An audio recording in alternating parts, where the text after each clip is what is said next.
সকলকে জয় যিশু। সকলকে স্বাগত এবং ধন্যবাদ জানিয়ে প্রভুর বাক্য নিয়ে চলে আসলাম আরও একটা সুন্দর দিনে। প্রত্যেকটা দিনের মতন আজকের এই সময় আমরা প্রভুর থেকে পেয়েছি, সেই জন্য ঈশ্বরকে অসংখ্য ধন্যবাদ দিই যেন এই সময়গুলো আমরা সুন্দরভাবে দেখতে পাই। প্রত্যেকটা দিন যেন এই সময়গুলো আমরা পাই, কারণ কত মানুষ আছে যারা হয়তো বিনা রোগে অসুস্থ না হয়ে বিনা কারণে তাদের মৃত্যু হচ্ছে, কিন্তু আজ আমরা ঈশ্বরেতে এখনও বেঁচে রয়েছি, আমরা এখনও জীবিত আছি, আর প্রভু আমাদেরকে এখনও সুন্দরভাবে বাঁচিয়ে রেখেছেন। সেই জন্য পিতাকে ধন্যবাদ দিই। এই জীবনে বেঁচে থাকার দরুন কত যে চিন্তা ভাবনার মধ্যে দিয়ে আমরা থাকি সে আমরা প্রত্যেকে জানি, কারণ হয়তো এমন একটা সময় আসে যখন আর আমরা চিন্তা করতে পারি না, তখন আমরা সব কিছু প্রভুর উপরে ছেড়ে দিই যে প্রভু এবার তুমি বুঝে নাও, আমি আমার দিক থেকে হাল ছেড়ে দিয়েছি, আমি এখন তোমার উপরে ছেড়ে দিয়েছি, তুমি যা বুঝবে তুমি তাই করবে। আমার জীবনে যেটা সঠিক সেটাই যদি তোমার ইচ্ছা হয় তুমি তাই করবে, আর যদি সেখানে তোমার ইচ্ছা না থাকে তাহলে তা তুমি করবে না, তোমার উপরে আমি হাল ছেড়েছি।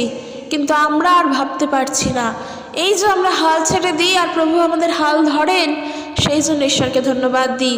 তো প্রত্যেক বিশ্বাসী ভাই বোনদের জন্য বলছি, প্রভুকে মন খুলে প্রাণ খুলে ধন্যবাদ দাও, প্রভুর প্রশংসা করো যে আমরা এখনও বেঁচে রয়েছি, সত্যিই আমরা এখনও বেঁচে রয়েছি। তো চলো আজকের ভিডিও শুরু করব। আজকের ভিডিওর টপিকটা একটু অন্যরকম, তোমরা এতক্ষণে বুঝে গিয়েছো যে মানুষের মৃত্যু কেন হয়। আমি বাইবেল থেকে বলবো, আমি ঈশ্বরের বাক্য থেকে বলবো, আমি অন্য কোনো জায়গার থেকে বলছি না, কারণ এই একটা টপিক, এই টপিক নিয়ে প্রত্যেক মানুষেরই নিজস্ব নিজস্ব ধারণা থাকে, প্রত্যেক মানুষ তাদের ধারণা পোষণ করে, এবং প্রত্যেক ধর্মের মানুষের বিভিন্ন কথা রয়েছে। আবার যদি আমরা সায়েন্সের দিক থেকে দেখতে চাই তাহলেও এর কারণ তারা সায়েন্সের দিক থেকে সেইভাবে যুক্তি দিয়ে প্রমাণ করবে, কিন্তু অত কিছু আমরা দেখব না। আমরা সাধারণ মানুষ, সাধারণ অর্থে সাধারণভাবে যখন প্রভু যিশুকে বিশ্বাস করেছি, তখন বাইবেল অনুসারে আমরা দেখব মানুষের মৃত্যু কেন হচ্ছে। তবে অবশ্যই এই টপিকের সঙ্গে সব কিছুকে গোলাবো না, কারণ মানুষের মৃত্যু কেন হয় আজকের বাইবেল যেটা বলছে, যে বিষয় নিয়ে আমি বলছি, এখন যদি তোমাদের দিক থেকে যুক্তিতর্কের খাতিরে তোমরা প্রশ্ন করো যে একটা ছোট্ট শিশুর মৃত্যু এই বাইবেল অনুসারে এই কারণের জন্য হয় না, তো আমি সেটাই বলছি। ব্যাখ্যা করলে অনেক কিছু, গভীরে গেলে অনেক কিছু। যে প্রভু যিশুকে বিশ্বাস করবে সেই প্রভু যিশুকে জানবে, যে বাইবেলের বাক্য বিশ্বাস করবে সে প্রভু যিশুকে জানবে। কিন্তু আজকে তোমরা যদি বিশ্বাস না করো, আমি সবার কথা বলছি না, এই ভিডিও তো অনেক মানুষ দেখো, বিশ্বাসী অবিশ্বাসী ভাই বোনেরা অনেকেরই রয়েছে। যারা বিশ্বাস করবে প্রভুকে তারা প্রভু যিশুকে জানবে, আর যারা বিশ্বাস করবে না তারা কোনো কালেই জানতে পারবে না, কোনো কালেই না। সেই জন্য বলছি, যারা আমরা বিশ্বাসীরা রয়েছি আমাদের জানা প্রয়োজন। আমরা আজকের পড়ব রোমিও তার 5 অধ্যায় 12 পদ থেকে। অনেকটা সুন্দর একটা ব্যাখ্যার মধ্য দিয়ে এখানে বলা হয়েছে এবং সত্য বলা হয়েছে। আমরা দেখব রোমিওদের প্রতি পত্র সাধু পৌলের তার 5 অধ্যায় 12 পদ থেকে। এখানে দেখো, এখানে খ্রিস্ট এবং আদম দুজনকেই কিন্তু এক বলা হচ্ছে। কীরকম? যদি আমরা না পড়ি তাহলে বুঝতে পারবো না কীরকমভাবে এক বলা হচ্ছে। দেখো, রোমিও তার 5 অধ্যায় 12 পদ থেকে বলছে কি, অতএব যেমন এক মনুষ্য দ্বারা পাপ ও পাপ দ্বারা মৃত্যু জগতে প্রবেশ করিল, আর ওই প্রকারে মৃত্যু সমুদয় মনুষ্যের কাছে উপস্থিত হইল, কেননা সকলেই পাপ করিল। কারণ ব্যবস্থার পূর্বেও জগতে পাপ ছিল, কিন্তু ব্যবস্থা না থাকিলে পাপ গণিত হইত না। বোঝো এখানে বিষয় কি বলছে?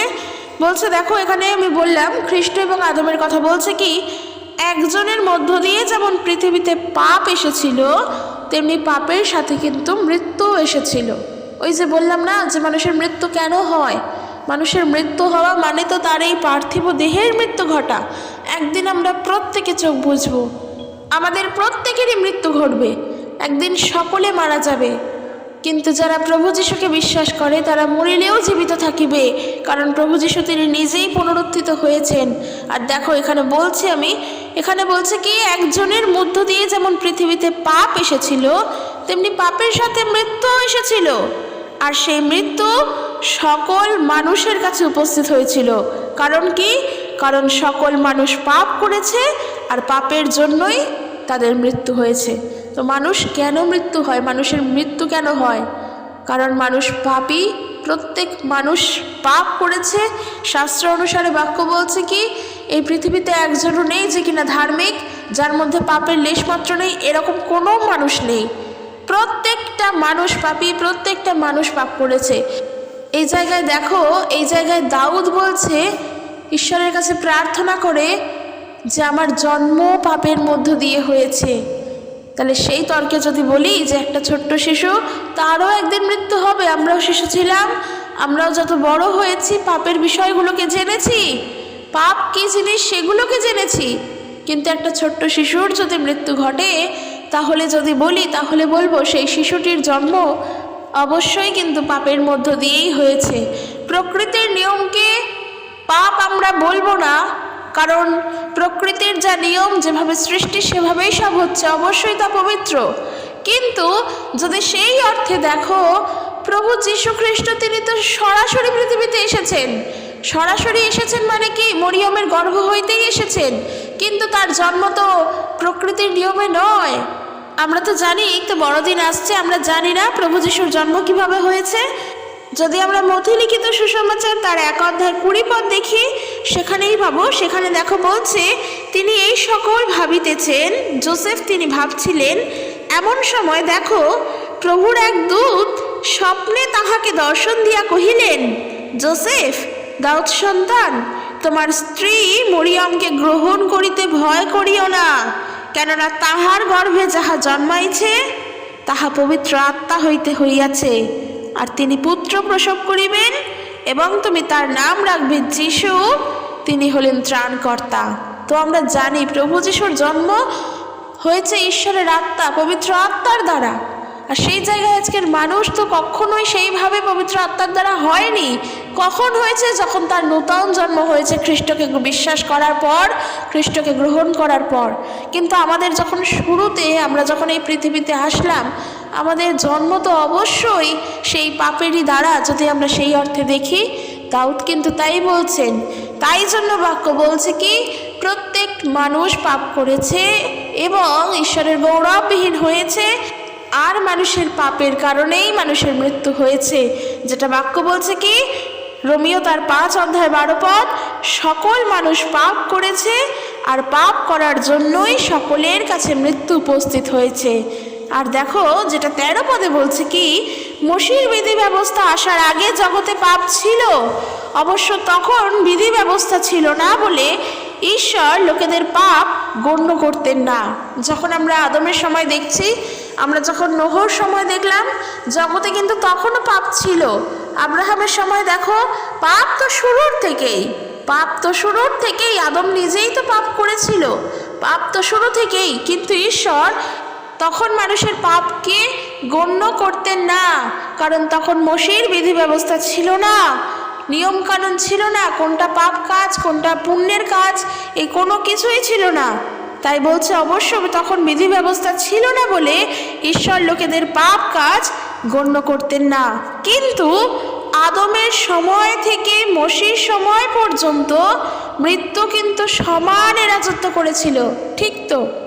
এখানেই তো বিষয়টা চিন্তা করো, মানুষ পাপ করেছে, মানুষের পাপের কার্যের ফলে মানুষের মৃত্যু হয়। কিন্তু আদমের সময় থেকে মসির সময় পর্যন্ত তো মৃত্যু ছিল। তাহলে মৃত্যু কেন আসলো? মৃত্যু আসলো মানুষের পাপের কারণেই তো মৃত্যু এসেছে। মানুষের পাপের কারণেই যখন মৃত্যু আসলো, তাহলে কি মৃত্যুও ছিল আর পাপও কিন্তু ছিল। এই যে আদমের সময় থেকে মসির সময় পর্যন্ত কোনো বিধি ব্যবস্থা ছিল না। কিন্তু আমরা যদি দেখি, আদমের মৃত্যু হয়েছে, আদমের পুত্রেরা হয়েছে, তারপর তাদের বংশ গিয়েছে, আমরা নোহদেরকে দেখেছি, নোহর পরিবার দেখেছি, সব হয়েছে। যতক্ষণ না মসির জীবন দেখছি, তার আগে পর্যন্ত কিন্তু মৃত্যু ছিল, ভাই ভাই খুনোখুনিও ছিল, সব ছিল। তো সেগুলো তো অবশ্যই পাপ কাজ। আর এই পাপ তাহলে শুরুর থেকেই আছে, খালি শুধুমাত্র বিধি ব্যবস্থা ছিল না বলে ঈশ্বর মানুষের পাপকে গণ্য করতেন না। সেটাই বলছে 14 পদে, কিন্তু আদমের সময় থেকে মোশের সময় পর্যন্ত মৃত্যু সমানে রাজত্ব করেছিল। ঈশ্বরের আদেশ অমান্য করার দরুন আদম পাপ করেছিল, কিন্তু যারা আদমকে দেওয়া ওইসব আদেশ লঙ্ঘন করে পাপ করেনি, মৃত্যু তাদের ওপরেও রাজত্ব করেছিল। ঠিকই তো, যারা কিনা পাপ কাজ করেনি, যেই কাজ কিনা আদম করেছিল কিংবা আরও যারা করেছিলেন, অন্য মানুষেরা যারা কিনা পাপ করেনি, মৃত্যু তো তাদেরও হয়েছে। আসলে যিনি আসছিলেন আদম ছিলেন তার প্রতিরূপ। এই যে আদম, এই বাক্য বলছে আদমের বিষয় প্রেরিতদের কার্য তার 17 অধ্যায় তার 26 পদ যদি পড়ি, সেখানে দেখবে বাক্য বলছে কি, সাধু পৌল যখন সেই প্রচার কার্যে গিয়েছেন, সেখানে পৌল বলছেন শুরুতে ঈশ্বর একটি মানুষকে সৃষ্টি করে, সেই একজন মানুষ থেকেই মানব জাতি সৃষ্টি করেছেন আর গোটা পৃথিবীটা তাদের বসবাসের জন্য দিয়েছেন। এই যে একজন মানুষ থেকে সমগ্র মানব জাতির সৃষ্টি, এই একজন মানুষই হলেন আদম। আর আজকের প্রভু যীশু খ্রিস্টকে দেখো, যখন আমরা তাকে বিশ্বাস করেছি, যখন তিনি আমাদেরকে ঈশ্বরের সন্তান হওয়ার অধিকার দিয়েছেন, আমাদের তখন নূতন জন্ম হয়েছে। যখন আমরা নিজেদের পাপ থেকে মন পরিবর্তন করে প্রভুকে গ্রহণ করেছি, আমাদের নূতন জন্ম হয়েছে, আমরা নূতনভাবে সৃষ্টি হয়েছি। তাহলে এই যেটা বাক্য বলছে, আসলে যিনি আসছিলেন আদম ছিলেন তার প্রতিরূপ। আসলে যিনি আসছিলেন, খ্রিস্টের আসার কথা সে বহু পূর্ব থেকেই, এই জগৎ সৃষ্টির আগের থেকেই ঈশ্বরের মনোনীত করা। ঈশ্বর জানেন যে তার ত্রাণকর্তাকে তিনি এই পৃথিবীতে পাঠাবেন। ঈশ্বরের পক্ষে অজানা তো কিছুই নয়। জগতে পাপ হবে, পাপ আসবে, সবটা প্রভু জানতেন। ত্রাণকর্তার যে প্রয়োজন সেটাও প্রভু জানতেন। সেই জন্য বলছে আসলে যিনি আসছিলেন, অর্থাৎ যিনি আসতেন, আদম ছিলেন তার প্রতিরূপ। কিন্তু আদমের অপরাধ যেরকম, ঈশ্বরের অনুগ্রহ দান সেই রকম নয়। কারণ ওই একটি লোকের পাপের দরুন অনেকের মৃত্যু হলো, সেই রকমভাবেই একজন ব্যক্তি যীশু খ্রিস্টের মধ্য দিয়ে বহু লোক ঈশ্বরের অনুগ্রহে জীবন পেল, তারা জীবন লাভ করলো। এই যে নতুনভাবে সৃষ্টি হলো, নূতন জীবন আমরা পেলাম প্রভু যীশুকে বিশ্বাস করে। আর ঠিক তাই জন্য দেখো, আমরা যদি আদম এবং খ্রিস্টকে দেখি, তাহলে দেখতে গেলে কিন্তু দুজনেই এক। কেন এক? একজনের দ্বারা পৃথিবীতে পাপ প্রবেশ করলো এবং ওই পাপের ফলে মানুষের মৃত্যু ঘটল, আর আরেকজনের দ্বারা পৃথিবীর মানুষ পাপ থেকে উদ্ধার প্রাপ্ত হয়ে জীবন পেল। তাহলে এখানে বলো শ্রেষ্ঠ কে? যে আমাদের জীবনে পাপ নিয়ে আসলে সে, নাকি যে আমাদের পাপ থেকে উদ্ধার করে আমাদেরকে পরিত্রাণ দিলেন সে? অবশ্যই যে আমাদের নূতন জীবন দিলেন, আমাদের পরিত্রাণ করে আমাদেরকে আর একটা জীবন দিলেন, তিনি হলেন শ্রেষ্ঠ। এরপর আমরা দেখব, সেটাই বলছে যে আদম যেমন অপরাধ করেছিল, ঈশ্বরের অনুগ্রহ দান সেই রকম নয়। কারণ ওই লোকটির একটি পাপের দরুন সমগ্র মানুষের মৃত্যু এলো, সমগ্র মানুষ পাপের মধ্যে পতিত হলো। কিন্তু বহু লোক যারা যিশুকে বিশ্বাস করলো, তারা ঈশ্বরের অনুগ্রহ দানে জীবন লাভ করলো। আর 16 পদে কি বলছে? 16 পদে বলছে, আর ঈশ্বরের অনুগ্রহ দানের মধ্য দিয়ে যা এলো তা আদমের একটি পাপের ফল থেকে ভিন্ন। কারণ একটি পাপের জন্য নেমে এসেছিল বিচার ও পরে দণ্ডাজ্ঞা, কিন্তু বহু লোকের পাপের পর এলো ঈশ্বরের বিনামূল্যের দান। Praise the Lord. এখানে ঈশ্বরের বাক্য বলে, কারণ এই জগৎকে ঈশ্বর এত প্রেম করলেন, যে কেহ বিশ্বাস করে তার একমাত্র পুত্রকে, সে অনন্ত জীবন পায়, কিন্তু বিনষ্ট না হয়। কারণ কি? কারণ পৃথিবীকে, এই জগৎকে ঈশ্বর প্রেম করে তার একজাত পুত্রকে দান করেছেন। আর এই কথাই বাক্য বলছে কি? এই কথাই বাক্য বলছে যে আদম যে পাপ করেছিল, তার ওই পাপের কারণে আজকের আমাদের এই দেহের মৃত্যু হয়, আমাদের বিচার হতো, পরে আমাদের দণ্ডাজ্ঞা হতো। কিন্তু যারা প্রভু যীশুকে বিশ্বাস করেছে, তারা ঈশ্বরের বিনামূল্যে অনুগ্রহ দান পেয়েছে। বিনামূল্যে খ্রিস্টের রক্তের দ্বারা আজকের আমরা সেই পাপ থেকে ফিরতে পেরেছি, আমাদের পরিত্রাণ করা হয়েছে। খ্রিস্ট এই কাজটি করলেন আমাদের জীবনে। কারণ আজকের আমরা তাকে বিশ্বাস করেছি, তিনি আমাদের মনোনীত করেছেন, তাই জন্য আমরা পরিত্রাণপ্রাপ্ত হতে পেরেছি প্রভুকে বিশ্বাস করে। এটাই হলো ঈশ্বরের বড় অনুগ্রহ দান। তাই প্রত্যেক বিশ্বাসের উদ্দেশ্যে বলছি, প্রভু যিশু আমাদের কত কি দিলেন না, জীবনে কত কিছু অ্যাচিভ করতে পারলাম কি পারলাম না, সেই সবের দিকে ধ্যান দিও না। এটা জেনে রাখো, ঈশ্বরের বিনামূল্যে অনুগ্রহ দান তুমি পেয়েছো। যা আরও 5 জন বড় ব্যক্তিও পাননি, তারা প্রভু যিশুকে বিশ্বাস করে না, কিন্তু আমরা বিশ্বাস করেছি, আমরা ঈশ্বরের মহা অনুগ্রহ পেয়েছি। তাই 17 পদে বলছে, একজন পাপ করলো আর সেই এক ব্যক্তির অপরাধের জন্য সকলের উপরে মৃত্যু রাজত্ব করলো। কিন্তু এখন যারা ঈশ্বরের কাছ থেকে অনুগ্রহ লাভ করে ও ধার্মিক গণ্য হবার অধিকার দান হিসেবে পায়, তারা নিশ্চয়ই সেই এক ব্যক্তি অর্থাৎ যীশু খ্রিস্টের মাধ্যমে জীবনের পরিপূর্ণতা নিয়ে রাজত্ব করবে। হালেলুয়া, মহান ঈশ্বরের গৌরব হোক। আজকের তার আশীর্বাদ আমাদের জীবনে আছে। যতজন খ্রিস্ট বিশ্বাসীরা রয়েছি, ঈশ্বরের অনুগ্রহ দান আমাদের জীবনে আছে। কারণ ঈশ্বর যদি অনুগ্রহ না করেন, জীবনে কোনো কাজেই আমরা কোনো দিক থেকেই সফলতা পাবো না। তাই ঈশ্বরের অনুগ্রহটা আমাদের জীবনের জন্য খুব দরকার।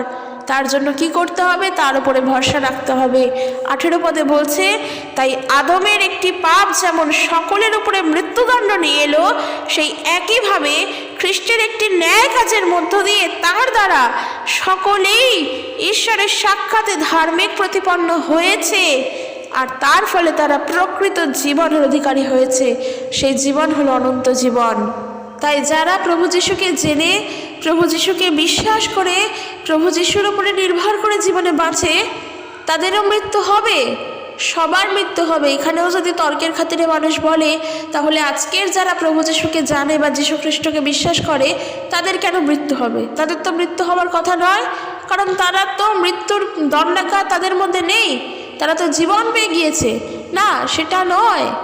কারণ ওই মানুষগুলো প্রভু যিশুকে যখন জানেনি, তার আগে তাদের মধ্যে পাপ এসেছে, আর সেই পাপের দরুন আমাদের এই আত্মিক দেহ নয়, আমাদের এই দৈহিক দেহ, পার্থিব দেহের মৃত্যু ঘটবে।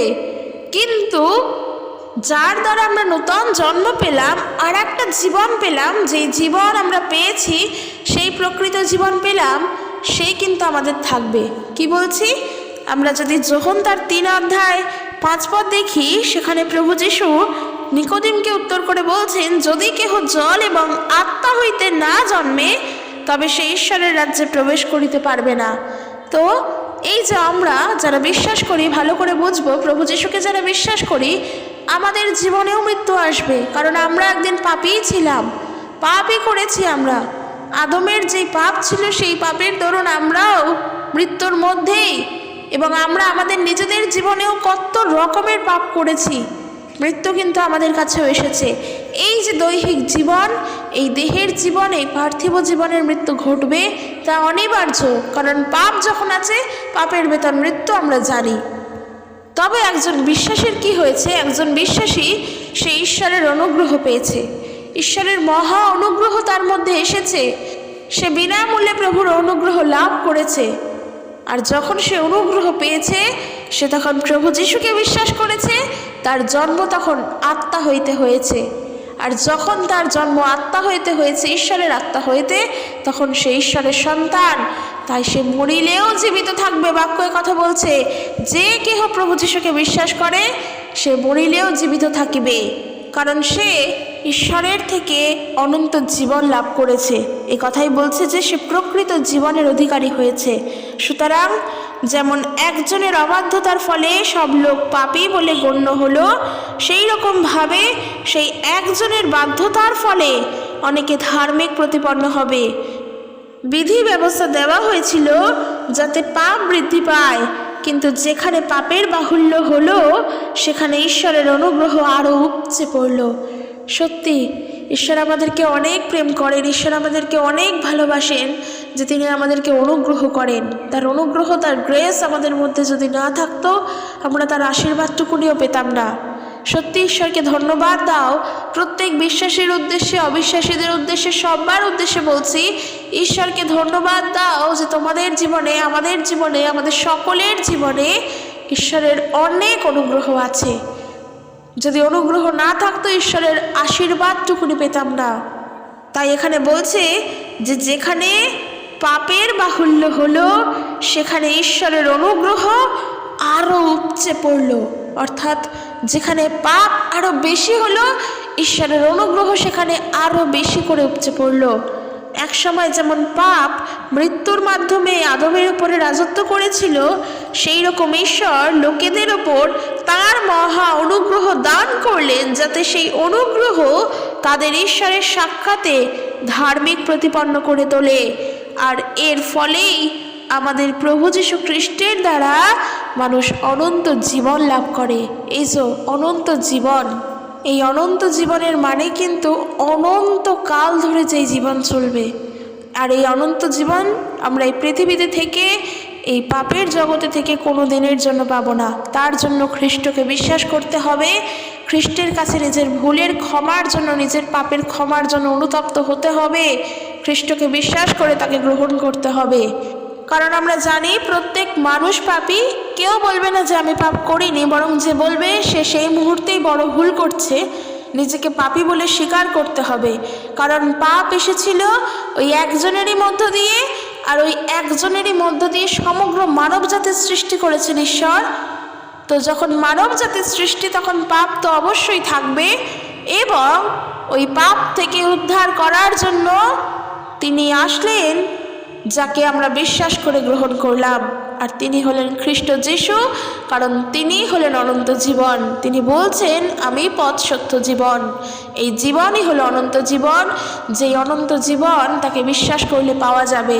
এবং আমরা যদি রোমীয় তার 6 অধ্যায় 4 পদ দেখি, সেখানেও বলা হয়েছে বাপ্তাইজ হওয়াতে আমরা খ্রিস্টের সঙ্গে তার মৃত্যুতে সমাহিত হয়েছিলাম, যাতে খ্রিস্ট যেমন ঈশ্বরের মহাশক্তিতে মৃতদের মধ্য থেকে পুনরুত্থিত হয়েছিলেন, তেমনি আমরাও তার সঙ্গে পুনরুত্থিত হয়ে এক নূতন জীবনের পথে চলতে পারি।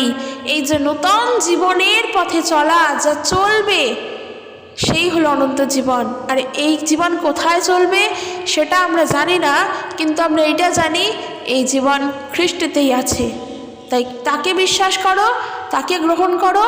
যখন তা চলবে তখন তা সব থেকে সুন্দর জায়গায় গিয়ে পৌঁছাবে।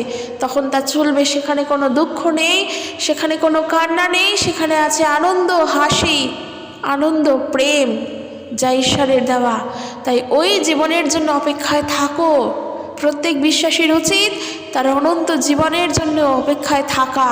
আর এই অনন্ত জীবন পেতে গেলে নিজেকে আগে খ্রিস্টের কাছে সমর্পণ করতে হবে। সোজা হিসাব, এখানে তো কোনো জটিলতার বিষয় নেই। আমরা প্রত্যেকে পাপ করেছিলাম, পাপের বেতন মৃত্যু। সেই পাপে থাকাকালীন আমাদের মৃত্যু হতো, আমাদের বিচার হতো, আমাদের দণ্ডাজ্ঞ হতো।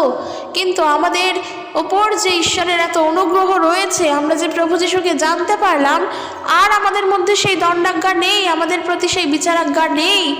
আমরা আর পাপের জন্য দোষী নই, কারণ খ্রিস্ট সেই পাপ থেকে আমাদেরকে মুক্ত করেছেন, আমাদেরকে উদ্ধার করেছেন। আমরা তাকে নিজের পরিত্রাতা বলে গ্রহণ করেছি। আর যখন তাকে নিজের পরিত্রাতা বলে গ্রহণ করেছি, তখন আমরা তার জীবনে এসেছি এবং তিনিও আমাদের জীবনে এসেছেন, এবং আমরা সেই অনন্ত জীবনকে পেয়েছি। এই অনন্ত জীবন মানে ইটারনাল লাইফ, যা ফর এভার, যা চিরকালীন, যার কোনো শেষ নেই। তাই বিশ্বাসী ভাই বোনদের উদ্দেশ্যে বলছি, ঈশ্বরকে ধন্যবাদ দাও যে আমরা মৃত্যুর মধ্যে আর বন্দী নেই, যেটা প্রভু যীশু নেই। মৃত্যু তো তাকে ধরে রাখতে পারেনি, তিনি তো 3 দিন বাদে পুনরুত্থিত হয়েছেন, তিনি তো 3 দিন বাদে আবারও পুনরায় উঠেছেন। তিনি মৃতগণের মধ্য থেকে পুনরুত্থিত প্রথম, যা আর কেউ কোনোদিনও কোথাও করেনি, কারোর হয়নি, একমাত্র খ্রিস্টের হয়েছে। আর তাকে আজকের আমরা বিশ্বাস করেছি। তাহলে ঈশ্বরের অনুগ্রহ ছাড়া এটা কি? যিনি আজও জীবিত, কারণ পবিত্র আত্মা আমাদের সঙ্গে। আর আমরা জানি ঈশ্বর অর্থাৎ পিতা, পুত্র, পবিত্র আত্মা 3 জনেই একজন। তো সেই পবিত্র আত্মা হলি স্পিরিট যখন আমাদের সঙ্গে, তখন আর আমাদের চিন্তা কিসের? কোনো কিছুর জন্য যেন আমরা ভয় না জীবন কাটাই, কারণ আমরা কোনো ভয়ের মধ্যে আর বন্দী নেই। আমরা খ্রিস্টেতে স্বাধীন হয়েছি, খ্রিস্টতে মুক্ত হয়েছি। আজকের আমার জীবনে একটা এত বড় পাপ রয়েছে যা আমি নিজের প্রিয় মানুষকেও বলতে পারি না।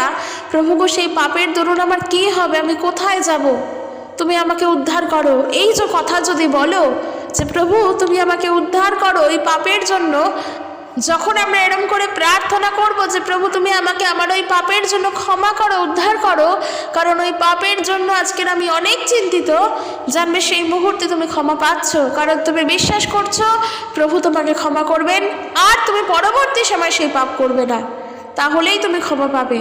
কিন্তু যদি ভুল করার পরেও যদি সেই ভুল একইভাবে করতে থাকো, তাহলে সেই ক্ষমা আসে না।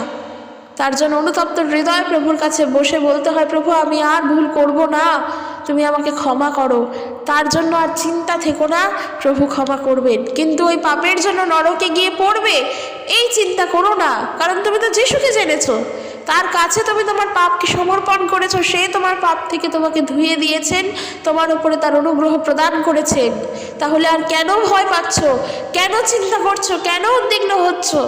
কোনো পাপের বন্দি দশার মধ্যে আর বন্দি নেই।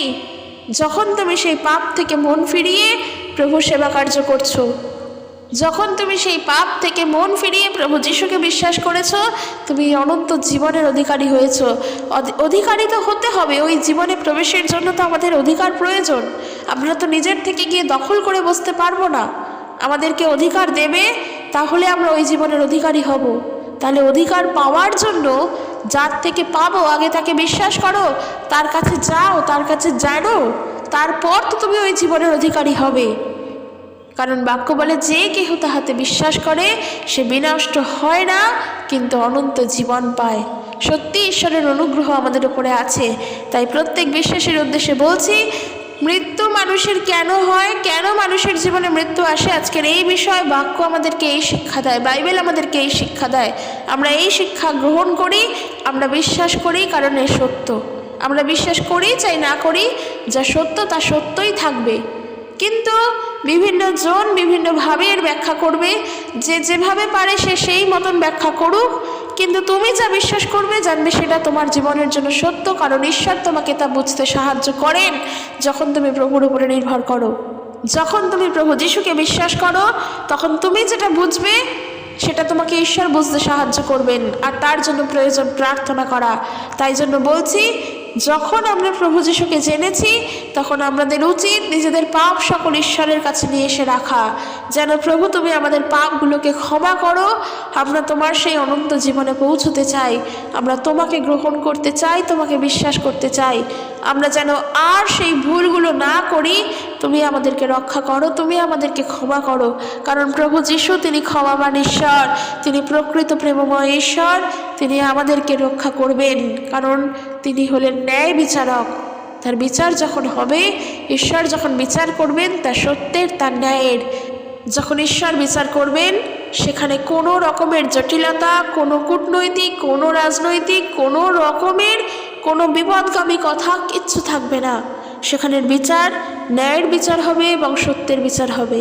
তাহলে যদি সেই বিচারের সামনে আমাদের প্রত্যেককে দাঁড়াতে হবে, তখন যেন বলতে পারি আমি প্রভু যিশুকে বিশ্বাস করেছি আর তিনি আমাকে ধৌত করেছেন, আর আমি সেই ভুল করিনি। এই কথা যেন বলতে পারি ঈশ্বরের সামনে দাঁড়িয়ে।